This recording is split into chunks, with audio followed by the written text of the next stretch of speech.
Hey everyone, welcome back to episode 218 of the 580 Show. Joining me this week, reoccurring guest now, owner of Strongman Corporation, James Deffinbaugh, and Katie Feeley, who has joined the Strongman Corporation team officially.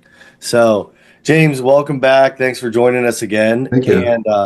And Katie, what's your official position with?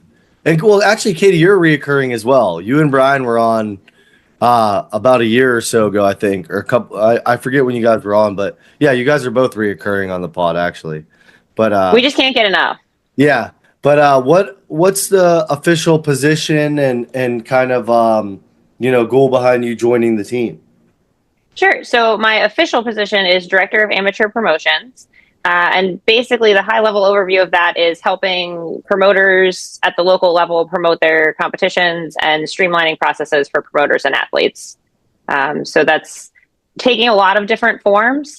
Some of that is working directly with promoters on their competitions. We're setting up the schedule and events for Pro-Ams. It turns out all the Pro-Ams have amateur in the name, so that falls under my purview as well. And nationals, masters, and then taking over a lot of the state rep communications too. So hosting the state rep calls. We just started hosting quarterly promoter meetups on Zoom. So kind of as everyone at Strongman Corporation, wearing lots of hats. But my primary focus is on the base of that pyramid for the sport right now. Yeah, which will be a big help. Like I know just like the new meetings with state chairs and everything like that and meetups, and it just communication goes a long way, I think. And I think there might have been before like kind of a disconnect when there were role changes or overall changes. So it's like nice to just have that communication. And you handling amateur promotions, I don't know if you want to talk about it a little bit, but you've previously owned a gym for a long time. But ran a lot of strongman competitions. I think this is Beer Muscles 10. Number 9. Yeah, we missed a year for COVID. So we're on Beer Muscles 9. But yeah, so I've been in Strongman since 2012. I started with Strongman Corp. I became a gym owner in 2015, started promoting in 2016, became a state rep in 2018, and have kind of just been around the Strongman Corp world and Strongman in general since then, helping out at Arnold, Nationals, Masters, ASM, ASW stuff.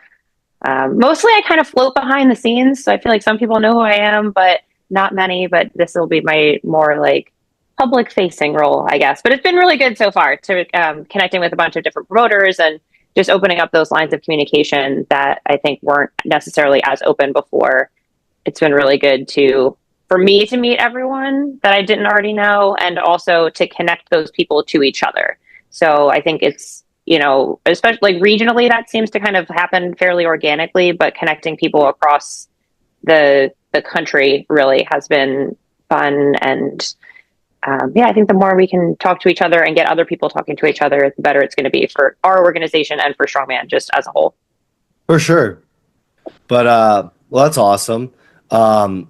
So this is a huge week. So this will release today as we're filming on Sunday, but you guys are heading into the Arnold week. So I see James, working up there. And I mean, the Arnold this will be the first kind of new Arnold look, right? We've got the Masters. There's some other things I want to ask James about, but like, James, how are you feeling for this week? Oh, stressed for sure. Yeah. I wouldn't consider it as a whole. I mean, it's a new look, but this year's more been about getting things done, getting our wheels moving. Not as much about growth and expansion. There's a whole lot more behind the scenes on getting this stuff done than I expected. So we weren't able to invest nearly as much time as I hoped on making it the best event ever. But it's gonna be great. It's gonna be probably the most complicated strongman production that I know of, because we have 3 separate competitions with different events. 2 of which have separate final events. So effectively you got, 5 things going on over the course of 3 days at the Arnold, the biggest sports festival in the world, the most prestigious event in strength sports by far. And so, I mean, it's going to be amazing. And, the Arnold is always amazing. Everyone who's anyone in strength sports is going to be there. We've got a great location in the expo. We got just such good crew working, with us. Got some big names are going to be covering our event, so I think it's going to be really exciting. Oh, that's cool. That's really cool. Can you say, or is it or is it more of like a surprise for the athletes and people going to be there? It'll be a surprise. Okay. Yeah, I just wanted to ask. I didn't want to, but no, that's awesome. And I know it's crazy because for people that are more like novice or kind of still understanding the Arnold, what James is saying when he's saying multiple competitions, he's not just talking about multiple classes like at the world level. So we have the Arnold, World's Strongest Firefighter falls under James's umbrella, which is huge. I've got to see it in person multiple times, and it's huge, and it's a really cool thing. And then you also have that like new, I guess, revamped what the Arnold always was, but it's a Pro-Am now, where with the classes, the 10 open classes that you're used to seeing at like nationals and stuff like that. But then you also now have masters coming to the Arnold for the first time, and they're 3 separate kind of events and days, and kind of have overlap. So it's a lot of logistics, I'm sure. Yeah, and the Firefighters is a huge event. It's effectively started by Arnold Schwarzenegger himself. It was first in, I believe, the Santa Monica Pier as a big event, and now it's been at the Arnold for a few years. We've been the back end for it, where we have a World's Strongest Firefighter board that's kind of the front end. It's run, in collaboration, like we're kind of the back end. Okay. So, but it's an amazing event. It's just such a good experience for the firefighters. It's a charitable event. It raises money for 3 separate firefighter charities. Oh, wow. So, it's 100 it's just a huge event for that community. And of course, they're prime time on the main stage of the Arnold on Saturday. Arnold Schwarzenegger himself usually comes up there to watch.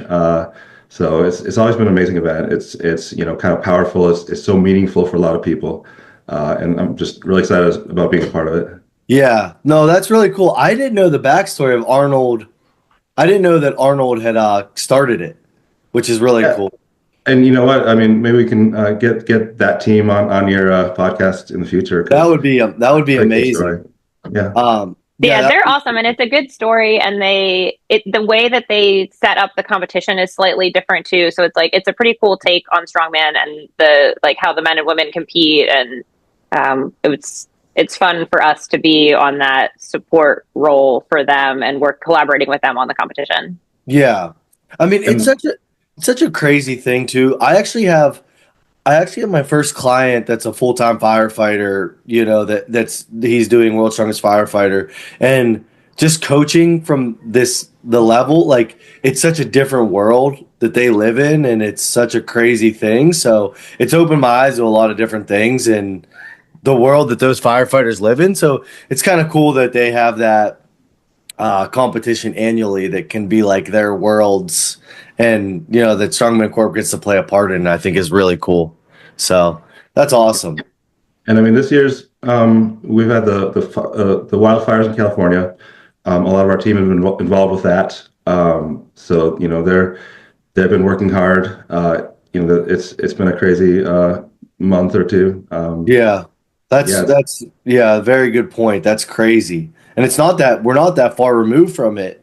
I mean, like within a month, probably. No, right? It's still affecting people. Yeah. That's crazy. I'm glad you said that, because that's a really good point. So no, I'm sure it just means so much to the competitors to have a platform, and so that's cool. And also, I didn't know about the back end with the board, but it going to charity, to 3 separate firefighter charities. That's really cool. So that's awesome. Well, so we mentioned the firefighters. We've got the kind of traditional open with a little bit of a twist, right? So moving forward, just so people understand, so pros, if you already have your pro card in middleweight or a lightweight class, you'll be able to do the Arnold every year, right? Yes. Okay, just making sure. So that's kind of cool. So then it'll be the Arnold Amateur is now like the Arnold Pro-Am and it'll be kind of like the James remember, like kind of like the OG days where it was like we're super competitive. The Arnold was like not like it. I mean, it's always been super competitive, but you know what I mean. It's like Yeah, the no, best of the it best. was kind of unique because for a long time in the men's class, only the 105s and heavyweights had pro cards. So for the 80 kilogram to 90 kilogram guy, that was like prime world championship, Right. even though the title is amateur. So we're trying to bring that back, and it makes sense. An amateur world championship doesn't make a ton of sense because like, what's that? How's that different from a pro? You know? Right. Well, yeah, I, I, it's kind of like hypocritical, those two words next to each other, like the Arnold and the world, you know. So I see what you mean, yeah. And there was that weird overlap with like people that got their pro cards at nationals and then they could still compete. Like it's always kind of been this weird overlap event. So now that we've expanded the pro classes for men and for women, so we have an equal number of pro classes for both genders. Everybody's competing on this field. So it gives amateur athletes who are working towards their pro card and want to be on that stage an opportunity to compete on the biggest stage that we have, and also gives the pros an opportunity to show off at the Arnold. So I think it's a win-win for everybody, and I think it's going to make the show really exciting. And we're trying really hard in this year, but in the coming seasons to incorporate more international athletes too. So like I've been working with the team in Australia and New Zealand. We have some other countries that are in the mix right now that we're planning shows to qualify for 2026. So it also allows us to bring in more athletes from around the world and make it a true world championship too, in a way that I think it sometimes is and sometimes isn't. So yeah, I mean, I think it opens the door for a lot of new opportunities for us and for the athletes. Yeah, if you look at it and it's like, okay, so Arnold World Championship, and then you look at a class and it's like 7 Americans, it's like, you know, that's tough. So it's cool to have that outreach and continue to grow it. But there's been years where there's been classes with like 7, 8 countries, which is really cool. But continuing to grow that, I think, is huge. And then, I mean, back to your point too, I think it's a win-win situation because then pros being able to do it that aren't on the main big stage. The winner of that heavyweight class that's going to go on to represent is going to be truly like, you know, the best that we have to offer. Exactly. Sure. Yeah. Exactly. Because it was as so long weird. as they, as long as everything stays, that you know that pipeline is always. Yeah. No. I on our end, that is our goal. On our end, is to continue providing that pipeline for everyone. Well, that's I mean, that's all you can do. I know you hear the rumors every year, and I always, you know, I always laugh so hard when I see James in like on a social media, and he's like, "Hey, I own Strongman Corp, and I didn't know about this rumor." I mean, that happens so much. Yeah, every year there's been a rumor. We have a great relationship with the Arnold. We're here to stay. We're going to have the pro invite forever, as far as I can tell, unless something massively different happens. Yeah. So, I mean, and you look at the previous heavyweight winners, they've done amazing. You know, Tom Evans, you know, Thor got his way through there. He actually got second in the amateur, but they invited him to the main stage after that. Wow. It's been a great pipeline. Yeah. And I think it'll continue to be. And it is the only real qualifier for the Arnold Pro. I mean, and it makes sense for that to be at the Arnold. You know, you have all these competitors that are like on the brink of being at that level, and this is their opportunity. Yeah. Well, no, that's a great point. That's a really great point that you have it right there, and it's the only it's the only true qualifier for potentially the smallest pool for one of the most prestigious shows. Yeah, I think in the strongman, like I think in the world at large, people look at World's Strongest Man, but in the people that know strongman, the Arnold Classic has consistently been like that's the top tier because that's such a small and elite group of it's the smallest like group of people that get to compete, right? Like World's Strongest Man, because of the pool system, they're inviting 30, 35 guys. So this is a much smaller pool. A big focus, and it's cool that we get to provide the pipeline to that, and also give other athletes an opportunity. Like, there's like the guaranteed spot, but then there's also like if you show off and you do well, there is still, because the rest of that competition is so invitational.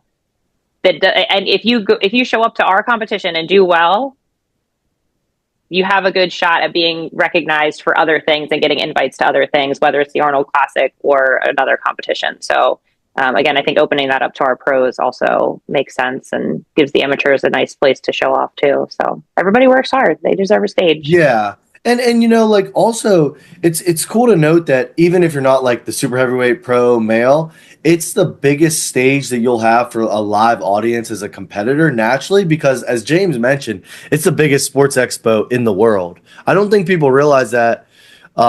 I mean, me being from Western PA, I'm only 3 hours from Columbus. So I've kind of always taken it for granted because, like, when I was in college and we were just like lifting weights, like freshman year, we just drove out to the Arnold. I didn't realize, how big it is, So from the Masters to the Firefighters to the Open to the super heavyweights on the stage, like, it's your biggest opportunity to have live eyeballs on you and the sport. So it's really cool. Yeah, but, and I mean that final event, the keg load, the Madhouse Gym's providing us kegs up to 700 pounds. Oh, that's cool. I had that as a note to ask. Yeah, there's definitely gonna be some keg loading world records in front of thousands of people at the expo. It's gonna be really exciting. Yeah, that's really cool. I wonder what the heaviest load we'll see is, because you guys know people tend to people always they're a little bit maybe a little more confident than it might actually be after a full competition. Like, I remember with the max sandbag to shoulder, people were saying they were going to we weren't going to have enough heavy enough sandbag, and people didn't do it. What do you think the keg load will be? I think we're going to see over 600. Really? I believe that for sure. Yeah, I mean, I think the downside is a lot of people are only training on Barrow's kegs, and maybe real kegs will be a little different. And it is like the last event, so they've had a full weekend before that. But I think we'll still see 600. Outside of some specially shaped objects, I think it'll probably be the heaviest object ever loaded in a strongman competition. That's cool. That's cool. I think that's going to happen, so I'm really excited about that. Yeah, that's really cool to say. Because I've seen some numbers in training, and it's Instagram, it's everyone's highlight reel, whatever. But I've seen some really impressive numbers where I'm like, oh shit, like that's a, like, for middleweights, I'm like, that's huge. So the other thing that's unique to keg too is that with sandbag and stones, the implement gets bigger. So with kegs, you get a little bit more direct strength to loading potential in a way that you maybe don't with, especially I'm a lightweight athlete. So like for me at a certain point, like, it's a weight that's not that bad, but the bag just gets so big compared to the size of my body. So you're contending with other aspects of it, where kegs, it's a different element. So that's I agree. I think we're going to see some pretty impressive lifts on that event. It should be really fun.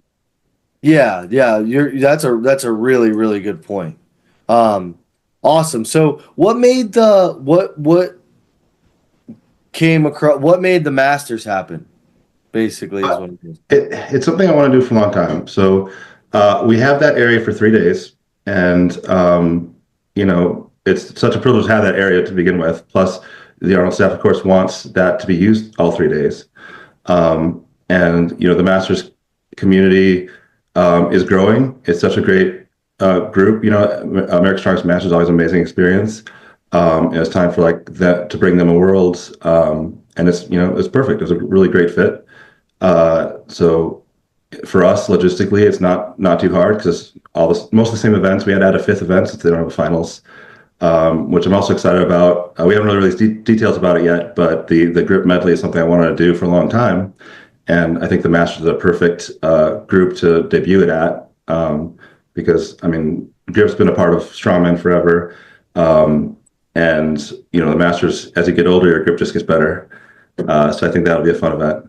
Yeah, they're definitely. I mean, it's definitely, like you said, a growing community, because everyone's kind of, strongman is a very passionate, like, smaller niche group, but like everyone kind of has been sticking around for so long and aging into the Masters. So seeing it in Fort Lauderdale, like you said, at America's Strongest Masters was really cool. So I could see Masters starting to come from overseas for that, as the years go on and on. So that's a very, very great opportunity. Yeah, we had a really great, nearly instant response from the athletes on it. Like the masters as a class are just like super pumped to compete in general. And like you said, like America's Strongest Master, like that was so fun this year. And the excitement for it from the masters community to be at the Arnold has been really, it's been awesome. Like we're very pleased with the response to it. Cause it was a little bit of a tight timeline this year, because of the situation that we were in.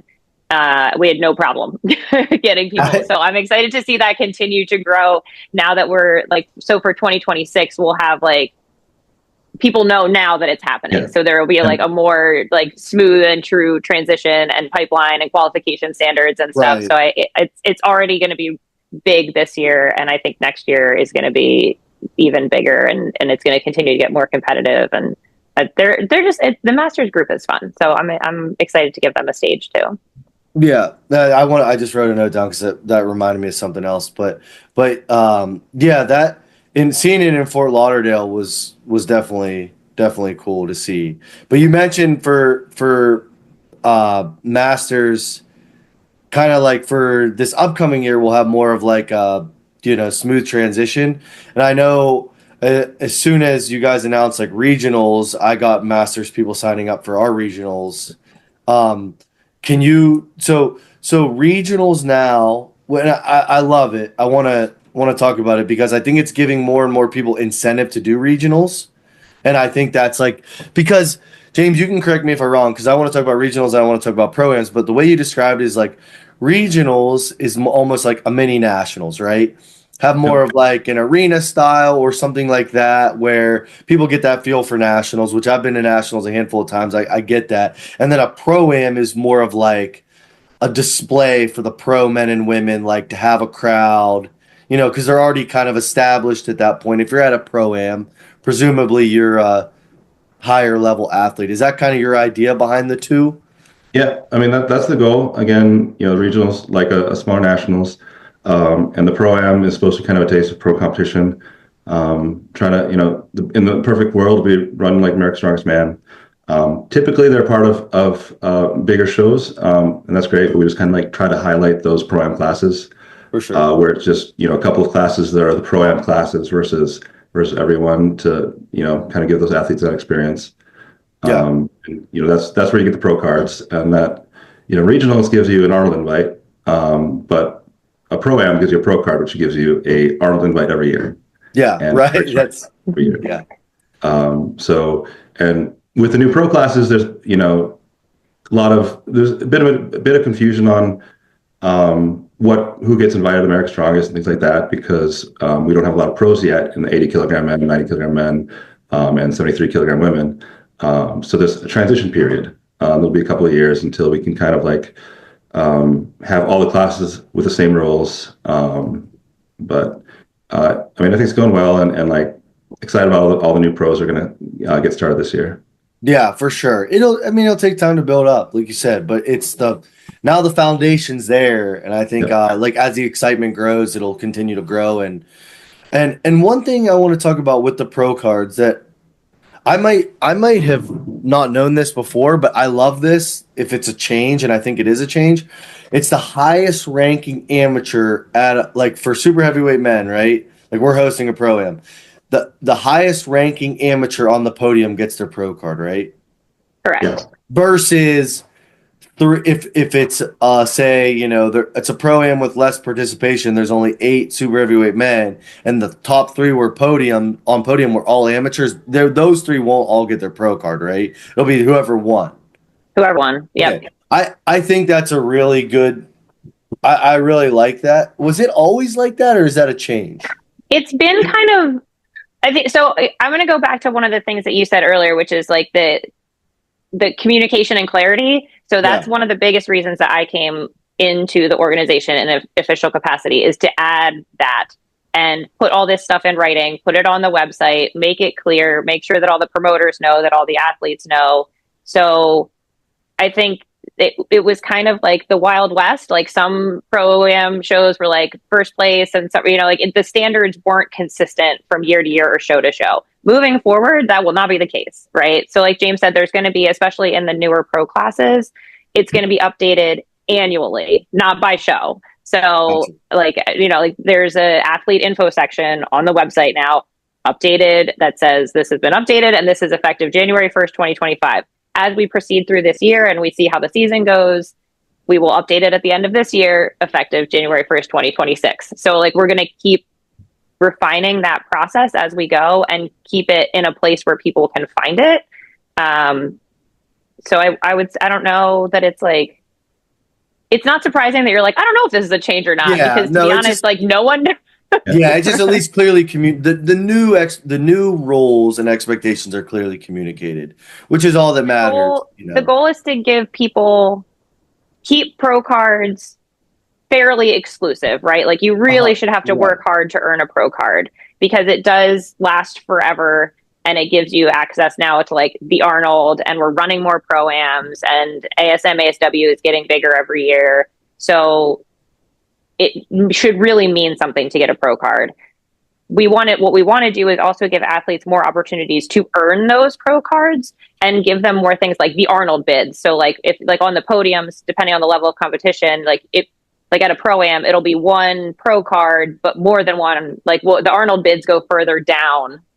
So then those athletes get another opportunity to compete at a high level and compete with pros. I get another opportunity to earn that pro card. So it's kind of setting up this system of tiers and earning it, but also giving people enough opportunities. Because you should just be like nationals. Yeah. And like, right. And like that was your one shot. So making sure it is earned, but giving more opportunities to do the earning, essentially. Yeah. No, you hit the nail on the head. And that's kind of what I was getting at, was like, I think a pro card should mean a lot. And I think it was gotten to that kind of wild west where there was like shows, and I hate to ever say like someone didn't earn their pro card, because you can't control who shows up. But it's like, if you have an all amateur show as a Pro-Am and then you get 3 pro cards handed out, like I wouldn't even want that, because then that limits what I could do as an athlete if I'm not really at the pro level yet. Yes. So yeah, you articulated exactly what I was trying to get at. And one of the previous rules was to get a pro card, you had to have a certain number of athletes sign up. And that was always really, really tough, because sometimes it was a pretty high standard too. So it kept the pros very exclusive, but also meant people might be traveling across the country to not have an opportunity. And so we're addressing that effectively by just, vetting our promoters, because all our promoters doing Pro-Ams are extremely great promoters. They have big competitions.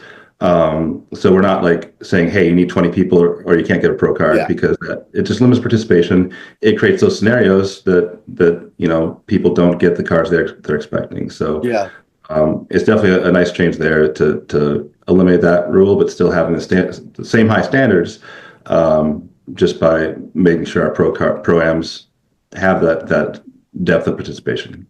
For sure. And I do think having like a good Pro-Am schedule like throughout the year, like I know I was talking to Katie and saying like getting the Pro-Am schedule finalized, like it's cool to have like a little like circuit almost that pros and people who are aspiring to be pros have available. Because it's like, man, if I'm a pro strongman and I just love competing, my life now kind of sucks because I got a pro card. It's like, if I'm a heavyweight, it's like, what the hell do I do? So now having a schedule and a Pro-Am, it's like, now I can go do stuff because I still love the sport as much as when I was an amateur. Yeah, and our goal is to get on the schedule 2 Pro-Ams per class per year minimum, so that pros would have those 2 plus America's Strongest plus the Arnold at minimum to compete in as a pro in their pro class. So that, because I agree with you. Like, I think the pros, especially the heavyweight pros, because as a not heavyweight, you could compete up a class in amateur still. But for the heavyweights, you're just like, it was like that what people were saying was kind of like, I got my pro card and now I'm just done competing. There's nothing else for me to do. Yeah. And like, and that sucks. Yeah. Nobody like, it doesn't, like, it means like, it's so exciting and you achieve this thing. And then you're like, okay, you're done competing now. Like, it just didn't make any sense. Yeah. So we worked really hard to make a schedule that accommodated not just like, it's a logistical nightmare, to be perfectly honest with you, but I'm figuring out like, how do we then schedule that so that like people that are in crossover classes can compete in both things? And like, if they want to do a Pro-Am and ASM, ASW and the Arnold, like making sure that schedule works out so that people can plan their season. And I think this year it was a little bit tight just because of the schedule of James taking over Strongman Corp and moving into next year. Like, we're simultaneously right now working on 2025 and 2026. So getting those schedules out further in advance so people can continue to plan their seasons. And actually, like you said, like we're in this because we like it, and you don't want to get a pro card and then be banned from right. And, I never quite got that line of thought that, you know, you get a pro card, now you can't compete locally, because as a 105K pro, I never would have thought to compete locally as a 105 after I got my pro card anyway, because right. I mean, I'd be better fit in heavyweights. Any pro in a weight class would be a better fit, a class up at a local show. And most heavyweights, again, you know, you want to be at your level of competition, and sometimes it's not in the cards. It doesn't make sense for Thor to do some local show, you know. I know, like, you know, Marcus Crowder did a local show as an exhibition, but it was an exhibition, you know. And it's not the same. Yeah, like providing more higher level opportunities for the pros is definitely. So effectively, if you get good enough, you're kind of limiting yourself from local shows anyway, in my opinion. Having that pro opportunity is very important, though. Yeah, I mean, if you're a weight class athlete, you should. I think if you're like a top level athlete, you should always go up a class at the local level. I think it's kind of, there's a lot of little unwritten rules in strongman, but it's like I would never go to my local show and do it as an 80 kilo like guy. Now at this point, feel like, you know, that's, you know, it's not the right thing to do. So I just, you know, that's the nice thing about weight class. But what we were saying, you know, more like for the heavyweight, so it's cool. And you know, to go to what you guys were saying with the schedule, it's one thing that sucks because people complain about the schedule in strongman now, but I look at it as cool because there's more opportunities than ever. And I don't think there's ever going to be a exact right way. Okay, this big show is this day, this big show is this day, this, because there's so many opportunities. You can do your best to spread them out, but I like it that there's more opportunities than not now, you know, if that makes sense. And the reality is, like, not every person can do every competition, whether it's like physically training for that many competitions or logistically getting there or the expense of it, or, you know, like I think we do our best to plan our schedule so that it makes sense for the Strongman Corporation athletes, and we also take into account the other big competitions that are happening throughout the year that are on a fairly set schedule. But you kind of have to, like, as an athlete, decide what makes sense for you, and know that, like, we're doing our best, but there's only 52 weekends in the year. Yeah. And I mean, we got some criticism for some of our scheduling, but like, we have our plan's always been, we have the Arnold in the spring. We try to do the ASMs as much as we can this summer.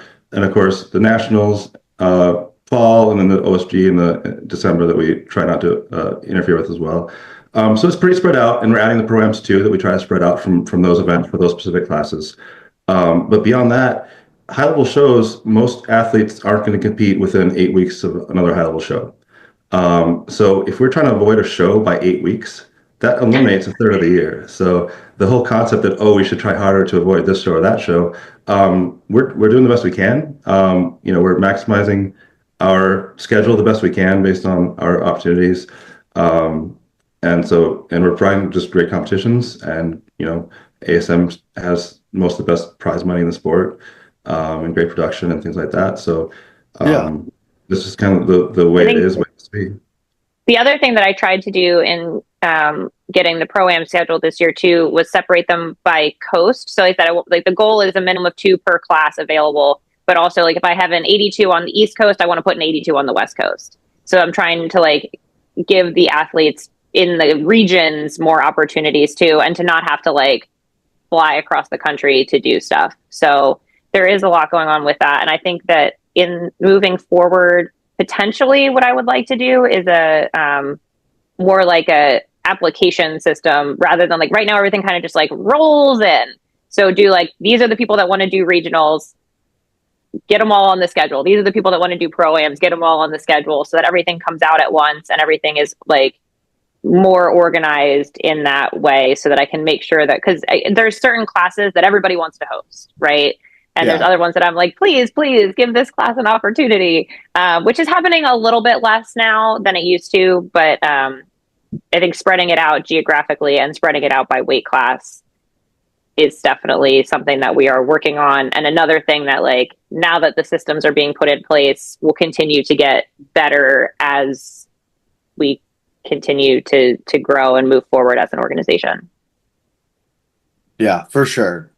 Yeah, and I just think, like, it's going to be tough with the weight class athletes. Like, it's going to take a little bit just because participation has to come around, but I hope, like, as we get, give more and more opportunities to 80s, 90s, the 73s, 82s, like, they show up, like, and I think that's on the classes because, we know super heavyweight men are going to show up.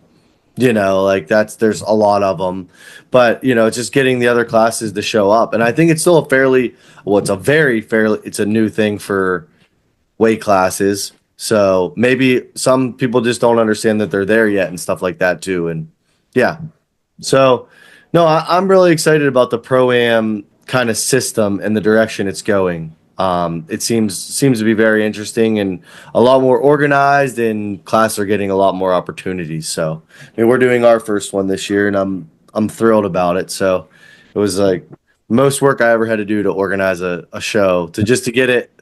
Like, we had a show fall through, and then I wanted a crowd. I didn't want just everyone's aunt and uncle watching a show. So the biggest fair board in Western Pennsylvania, like, I had to go to meetings with them. And yeah, so I'm really excited for ours. So if you're a super heavyweight man or an 82 woman, look up the All-American Pro-Am on Iron Podium and check it out.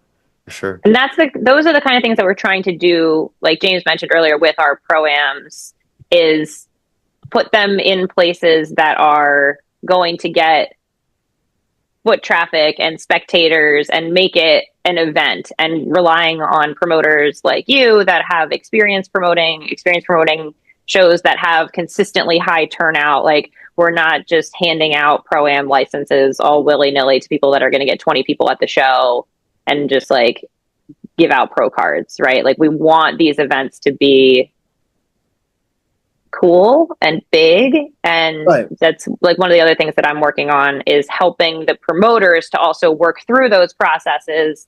And there's a lot more overhead involved, right? Like, Pro-Ams, like, you're guaranteeing prize money, you need a bigger setting, there's a good chance you're going to need to get some specialty equipment. So trying to make it make sense for the athletes, but also we understand that is a burden for the promoters. Like, it is a big job. So we need promoters that are down to take that on and capable of taking that on, but we also want to do what we can to help facilitate that, both logistically and financially.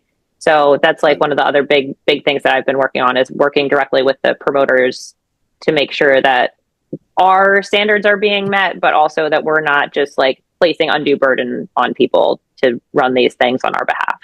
Right. Yeah, I mean, it's scary if you've never ran, like, anything past an amateur show. It's like, shit, like, the worst at an amateur show, I'm probably gonna just break even, whatever, like, I mean, maybe cheap out on t-shirts a little bit if it doesn't go my way, whatever. But yeah, when you're guaranteeing prize money, then it's getting real, so yeah, by the time you get a venue and you guarantee prize money, like, you're in it. So yeah, so I think, like, helping people navigate that, and then also starting to work with, like, resources with sponsors and venues and that kind of stuff.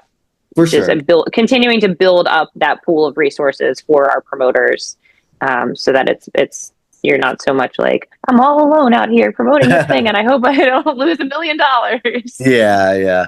I'll tell you what, like, the thing that sold the fair board, because this is the 79 fair, this will be a part of the 79. So it's, like, very long-standing history, like, in our county.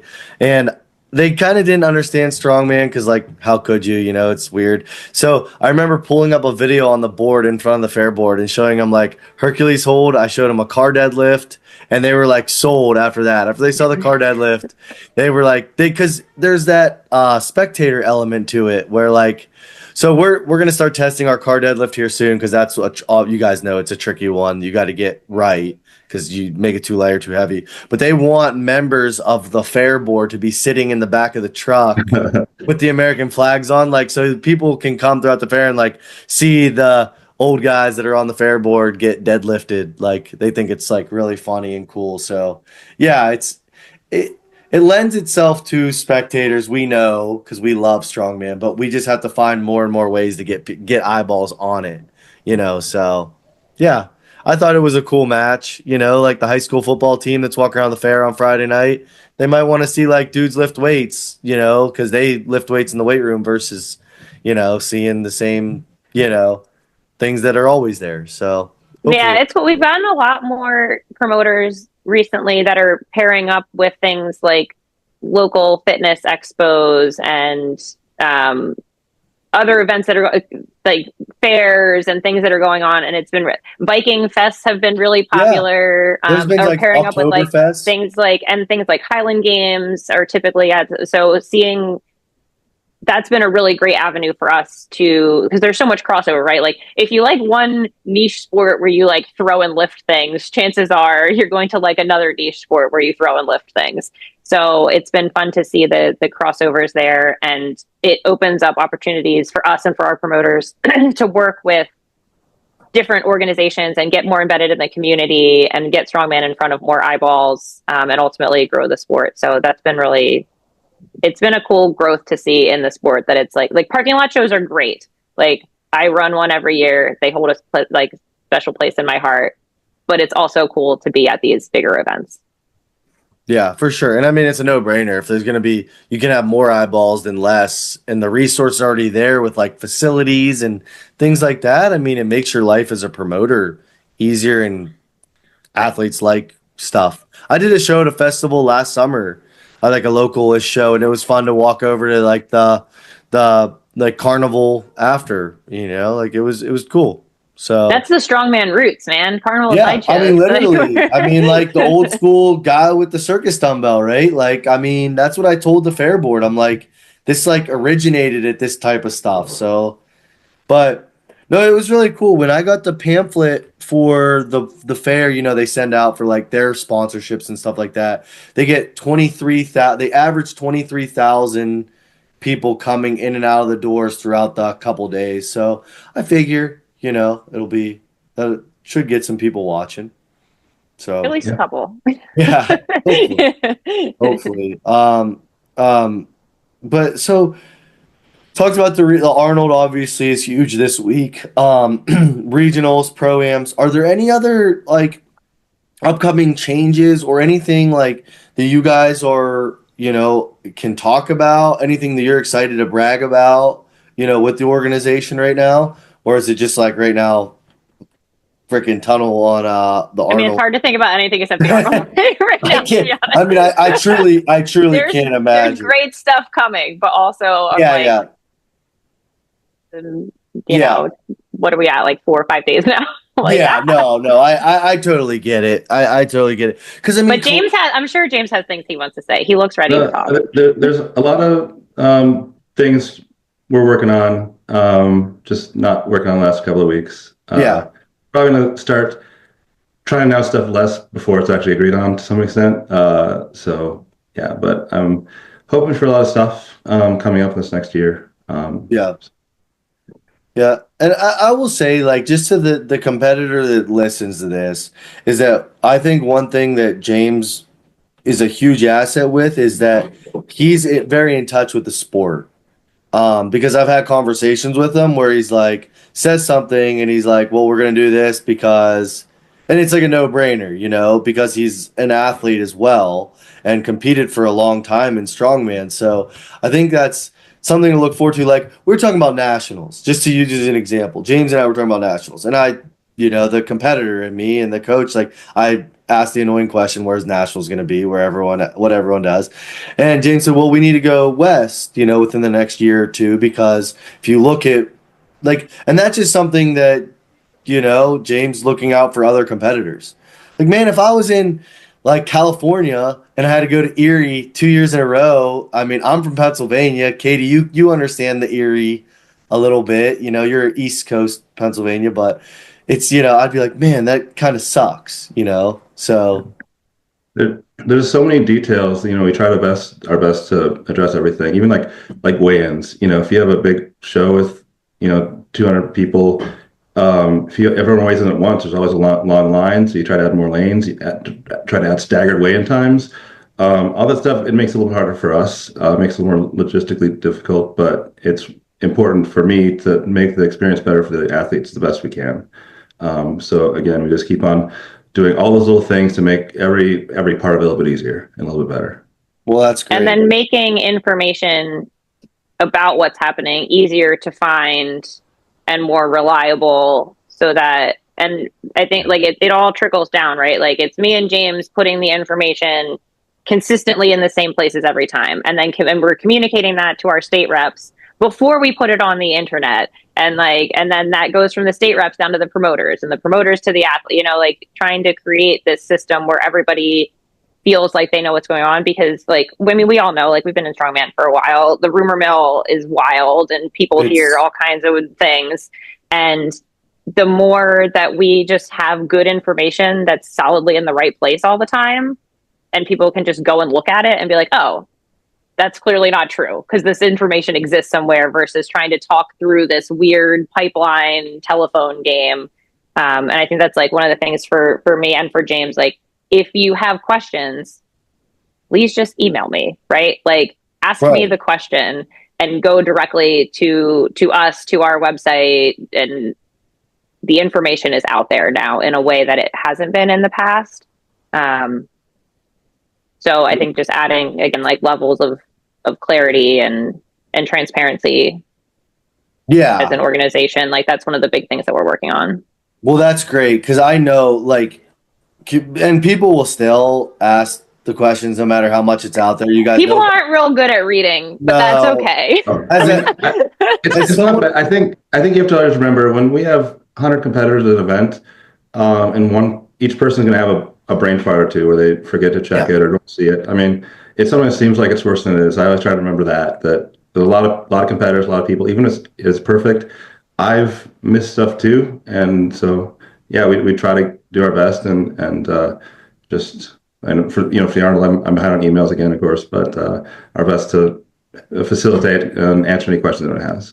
Yeah, no, for sure. And I think people forget, because it's called Strongman Corporation, how small of a team it is. You just talking to the you're guy. You're looking at it. Yeah, that's what I'm saying. Yeah. It's funny, having a podcast the week of the Arnold, and it's literally the guy and the girl that are going to be running all the strongman stuff just right here. So it's not a lot of corporations, you get that where, the owner is, or CEO, whatever you say is on. It's funny, I was dying laughing the other day. I was on Facebook and someone was spreading rumors about Strongman Corp, and they were just the dumbest things about the Arnold isn't even gonna happen this year or something. She's really stupid.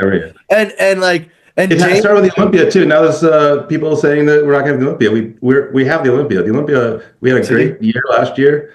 We're sticking around with the Olympia too. Yeah. And it was just, and I just die laughing because you see these crazy things, and I scroll down, I see a comment, it's James, and it's hey, I own Strongman Corporation. The Arnold's happening. I'm promise. Yeah. It's so funny. We are extremely deeply aware that the Arnold is happening. Yeah. Every minute we're yeah, it's definitely happening. Well, that's awesome. Well, I think that's a good way to close it out. I hope everything goes great this upcoming week, and I know it's going to be a stressful week. It'll be worth it with the athletes and the experience that they'll have, and the Arnold is that one of those rite of passages in strongman. It's it truly is, and it's it's packed. It smells like protein farts or whatever, but everyone wants to go and end up there, no matter what, because it's just it's something strongman can better say yeah, that year I competed at the Arnold. It's just. There's nothing else like it. It's such a fun environment to be in. I have never done it as an athlete. I've always done it as a coach or an organizer. And I it stresses me out every year, but I cannot get enough. Like, I don't know, like what inside me is broken, but I love it. And it's just like being around thousands of your people for the weekend. It's just such cool vibes, and the whole city is into it. And it's such a unique experience. And I'm really glad that we get to expand access to that experience for more athletes. And hopefully we can continue to do that as we move forward. For sure. Well, thank you guys so much for the time, especially on a Sunday morning going into the Arnold. So it means a lot. Make sure you guys are following everything. Like the Strongman Corporation website is up to date. It's looking really awesome. There's a lot of information on there. Make sure you guys follow Katie, James, the Strongman Corp page, and here's to a really exciting year and a couple years coming up. It's going to be great. Thank you guys. Thanks for having us. This was fun. Of course. Thank you. Bye.